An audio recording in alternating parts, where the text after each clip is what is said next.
நம்மளே காணப்படுகிற பெருமைகள், நாம் ஆசீர்வதிக்கப்பட முடியாதபடி நம்முடைய சிந்தனையை செயல்களை அழுத்தி வைத்திருக்கிற பாவங்கள், இவைகளை விட்டு ஆண்டவருடைய சமூகத்தில் நாம் வரும்போது அவருடைய இரத்தத்தாலே கழுவப்படுகிறோம்.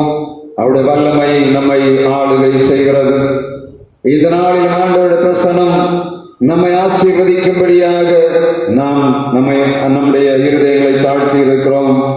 விடுதலையோடு ஆராதிக்கும் போது ஆண்டவருடைய வல்லமை நம்மை நிரப்புகிறதை நாம் பார்க்க முடியும். இந்த நாளிலும் ஆண்டவருடைய வல்லமை நம்மை ஆளுகை செய்யும்படியாக, நம்முடைய இருதயங்கள் அவரோடு செய்யும்படியாக ஆராதிப்பேன். நான் ஆராதிப்பேன், ஆண்டவர் இயேசுவை ஆராதிப்பேன், முழு உள்ளத்தோடு ஆராதிப்பேன், முழங்கால் படியிட்டார் ஆராதிப்பேன், பரிசுத்த உள்ளத்தோடு ஆராதிப்பேன் என்று சொல்லி நம் ஆண்டவரை உண்மையாய் நம்முடைய இருதயங்கள் ஆண்டவருக்கு நேராக கொண்டு வரலாமா? வல்லவரே உம்மை ஆராதிப்பேன், நல்லவரே உம்மை ஆராதிப்பேன், வல்லவரே உம்மை ஆராதிப்பேன், நல்லவரே உம்மை ஆராதிப்பேன், ஆராதிப்பேன், ஆராதிப்பேன், ஆண்டவரே சுவை ஆராதிப்பேன், ஆராதிப்பேன், ஆராதிப்பேன், ஆண்டவரே சுவை ஆராதிப்பேன், வல்லவரே உம்மை ஆராதிப்பேன், நல்லவரே உம்மை ஆராதிப்பேன், வல்லவரே உம்மை ஆராதிப்பேன், நல்லவரே உம்மை ஆராதிப்பேன், ஆராதிப்பேன், ஆராதிப்பேன், ஆண்டவரே சுவை ஆராதிப்பேன், ஆராதிப்பேன், ஆராதிப்பேன், ஆண்டவரே சுவை ஆராதிப்பேன். உள்ளங்கள் ஆண்டவரோடு ஒன்றாகட்டும், இல்லங்கள் ஆண்டவரோடு ஒன்றாகட்டும், நம்முடைய சிந்தனைகள் ஆண்டவருக்கு நேராக ஒன்றாக வேண்டும்.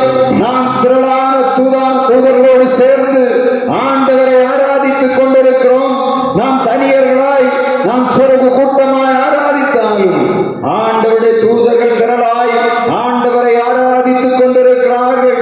அவர்களோடு சேர்ந்துதான் நம் ஆண்டவரை ஆராதிக்கிறோம் என்ற உணர்வோடு பாடுவோம்.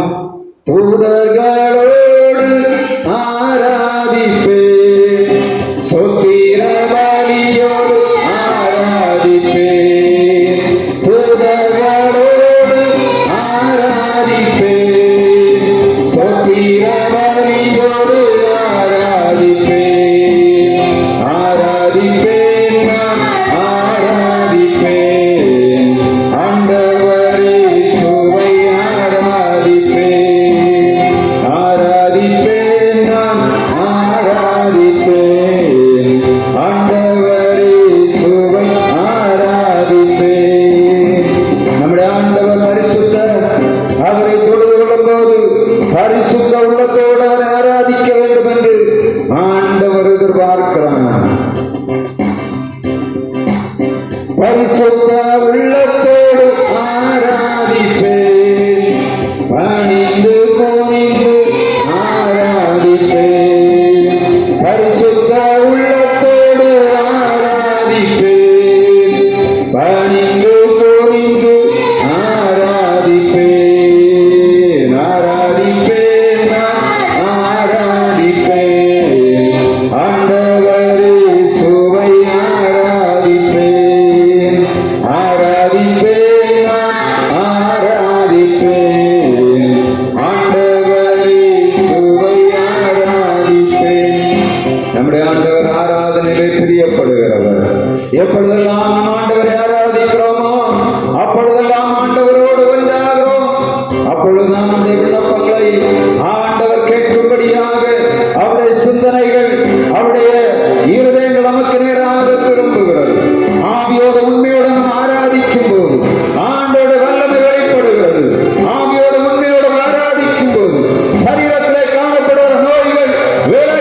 போகிறது. ஆண்டவரை ஆவியோடு உண்மையோடு ஆராதிக்கும் போது சிந்தனையை கட்டி வைக்கிற கட்டுகள் ஆரம்பிக்கப்படும்.